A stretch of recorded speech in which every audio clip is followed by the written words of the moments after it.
जेठानी जी, आपके हाथ पैर कितने रूखे हो गए हैं। आप कुछ करते क्यों नहीं? मानती हूँ आप पार्लर नहीं जाती हो, तो घर में बुलवा लीजिए और मैनिक्योर पेडिक्योर करवा लीजिए। देखिए मेरे हाथ पैर कितने सुंदर है। भाई मैं तो हर 15 दिन में करवाती हूँ। थोड़ा बहुत तो खुद पर खर्च कर लिया करो। अरे पैसे बचाकर कहाँ ले जाओगी? मैं बुक कर देती हूँ, आप पैसे दे देना। माही ने अपनी जेठानी से कहा। जेठानी बोली, नहीं नहीं माही, मैं घर में ही हाथ पैर साफ कर लूँगी। फालतू में इतने पैसे क्यों बर्बाद करना।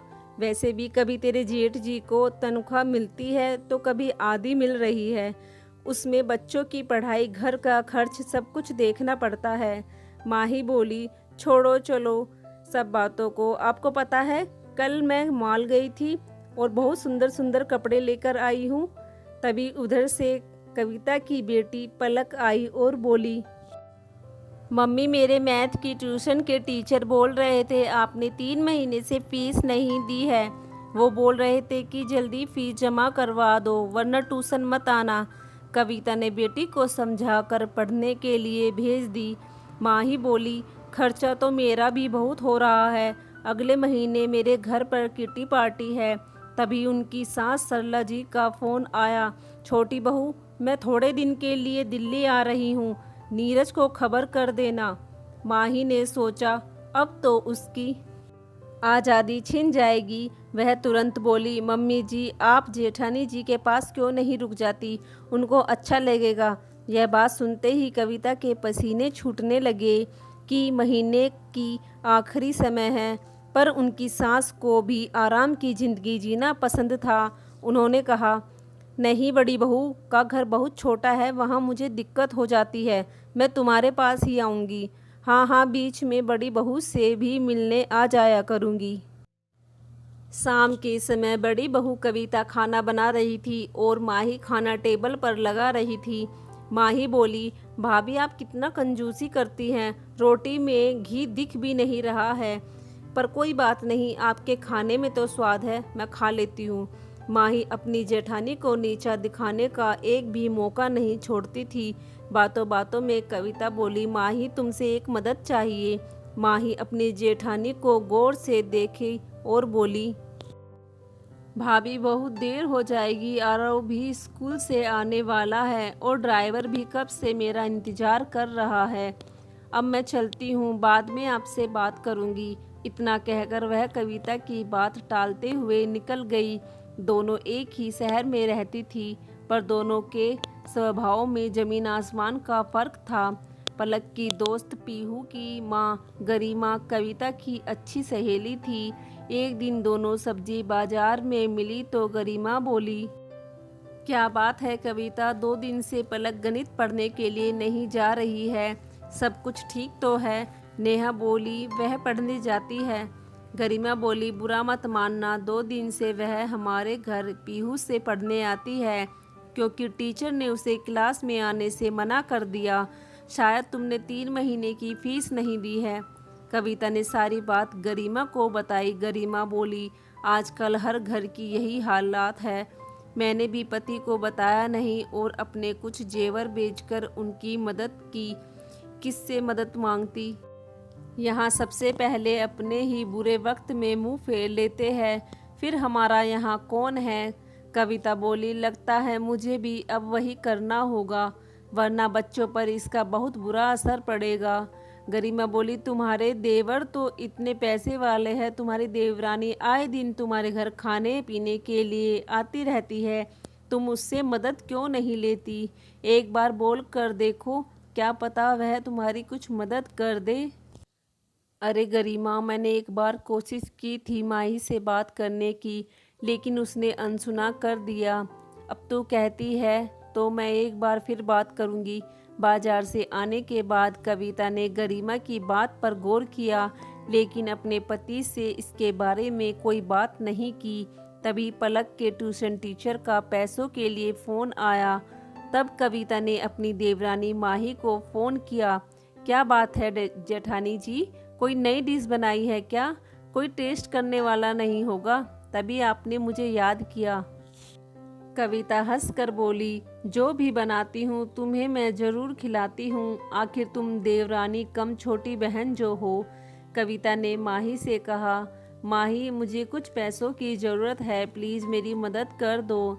जेठानी जी पैसों की दिक्कत तो मुझे भी है, ऊपर से मम्मी जी मेरे घर पर आ गई। आप तो जानती हैं नौकरों को कितने पैसे देने पड़ते हैं, ड्राइवर है, कामवाली है, और भी ना जाने कितने कितने खर्चे होते हैं। फिर आप बताओ मैं आपकी मदद कैसे कर सकती हूँ। कविता ने इससे आगे कुछ बोलना उचित नहीं समझा।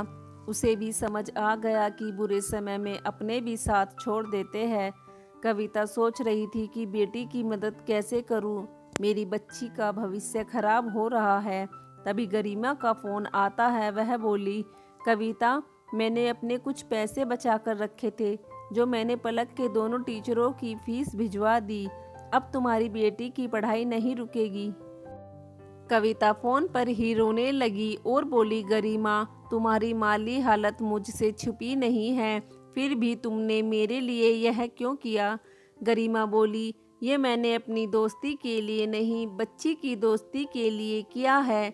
हम तो जैसे तैसे चला लेंगे, लेकिन बच्चों की पढ़ाई का नुकसान नहीं होना चाहिए। चलो छोड़ो यह सब बात, यह बताओ तुम्हारी देवरानी ने कुछ मदद करने की बात कही। कविता ने गरिमा को सारी बात बताई। गरिमा बोली, इसमें नया क्या है। अच्छे बुरे का पता विपत्ति में लगता है, जब बुरा वक्त आता है तो अपने भी साथ छोड़ देते हैं, जबकि उसे पैसे की कोई कमी नहीं है। दिन रात अपने पैसों का दिखावा करती है। अरे तुम्हारा नहीं तो कम से कम बच्चों का ही सोच लेती। कोई बात नहीं, भगवान पर भरोसा रखो, धीरे धीरे सब ठीक हो जाएगा। कविता की सांस आती जाती है पर रुकती नहीं, क्योंकि कविता के घर में उन्हें उतनी सुख सुविधा नहीं मिलती थी। एक दिन कविता के पति राकेश ने छोटे भाई के पूरे परिवार को खाने पर बुलाया। कविता ने दाल भरकर पूरी, खीर और चटनी सब बनाया। कविता की सास सरला जी बोली, बहू आज हम सब आए थे तो कुछ अच्छा ही बना लेती, ऐसा खाना तो हम आए दिन खाते हैं। कविता का देवर नीरज बोला, क्यों माँ, क्या बुराई है इस खाने में, मुझे तो घर का खाना ही अच्छा लगता है। मेरे घर में तो नौकर खाना बनाते हैं, पत्नी के हाथ का खाना तो कभी नसीब ही नहीं हुआ। कम से कम भाभी के हाथ का खाना खाने दो। माही बोली, भाभी अगर आप कुछ अच्छा नहीं बना सकती थी तो बाहर से मंगवा लेती, अगर पैसों की दिक्कत थी तो मुझसे ले लेती, आप कुछ ज़्यादा ही कंजूसी करती हो। तभी नीरज बोला, माही यह क्या बदतमीजी है अपने बड़ों से बात करने की, भाभी है वो हमारी और तुम्हारी बड़ी जेठानी। कविता बोली, रहने दीजिए भैया, कोई बात नहीं। थोड़ी देर बाद माही के पति नीरज पलक से बोले, पलक बेटा मैंने सुना तुमने अपनी अंग्रेजी की ट्यूशन छोड़ दी। पलक बोली, जी चाचू, और अपनी माँ की ओर देखने लगी। नीरज बोला, क्यों भाभी, क्यों बंद करवा दी। राकेश बोला, थोड़ी दिक्कत है, और पलक बोली कि वह खुद पढ़ लेगी और कोई बात नहीं। माही बोली, भैया आप हम लोगों को पराया समझते हैं, तभी तो हम लोगों से मदद नहीं मांगते। माही परिवार वालों के सामने सिर्फ दिखाने के लिए ऐसे बोल रही थी, लेकिन सच तो और ही कुछ था।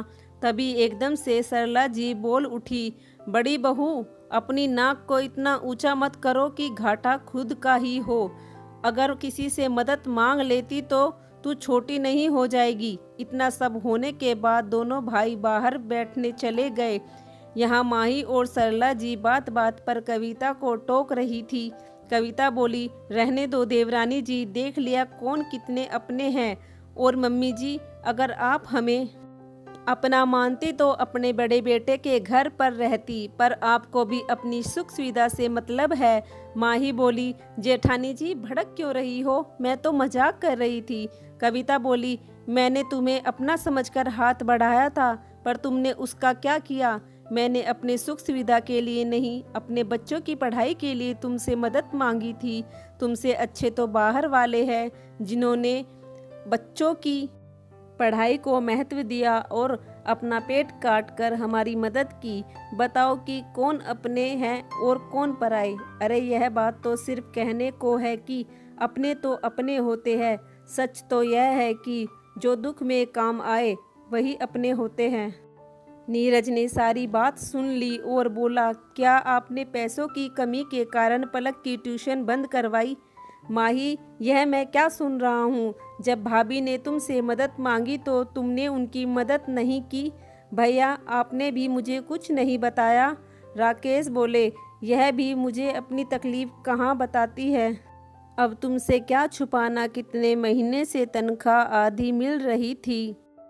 वह तो तुम्हारी भाभी किसी तरह से घर चला रही है, पर इसकी सहेली ने इसकी कुछ मदद कर दी। नीरज ने अपना पर्स निकाला और कविता की तरफ हाथ बढ़ाया। कविता हाथ जोड़कर खड़ी हो गई और बोली, देवर जी माफ़ करना, पर मैं आपसे कोई मदद नहीं ले सकती। मदद लोग अपना समझकर करते हैं। यह बात तो मैं सीख गई हूँ कि बुरे वक्त में अपने भी साथ छोड़ देते हैं, पर कोई बात नहीं।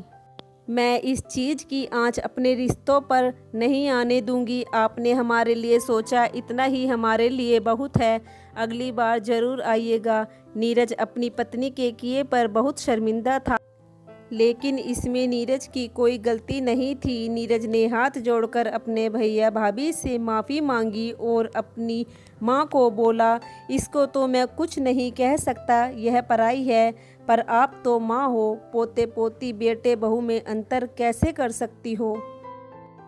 आज मुझे लग रहा है इतने पैसे कमाते हुए भी मैं बहुत गरीब हूँ। और सर झुकाकर वो परिवार के साथ वहाँ से चला गया। भगवान के घर देर है अंधेर नहीं। कविता के साफ दिल ने भगवान के दिल को भी पिघाल दिया और कुछ समय बाद राकेश को उसकी बची हुई तनख्वाह के पैसे जोड़कर एक साथ मिले और कविता की सारी परेशानियों का हल हो गया। इस कहानी से हमें यह शिक्षा मिलती है दोस्तों, कोई कितना भी सगा संबंधी या परिवार वाला हो, बुरे समय में वक्त में हमारा साथ छोड़ ही देता है। बहुत कम लोग होते हैं जो साथ निभाते हैं। आपको यह कहानी कैसी लगी? अच्छी लगी हो तो प्लीज़ लाइक शेयर कमेंट करना ना भूलें। धन्यवाद।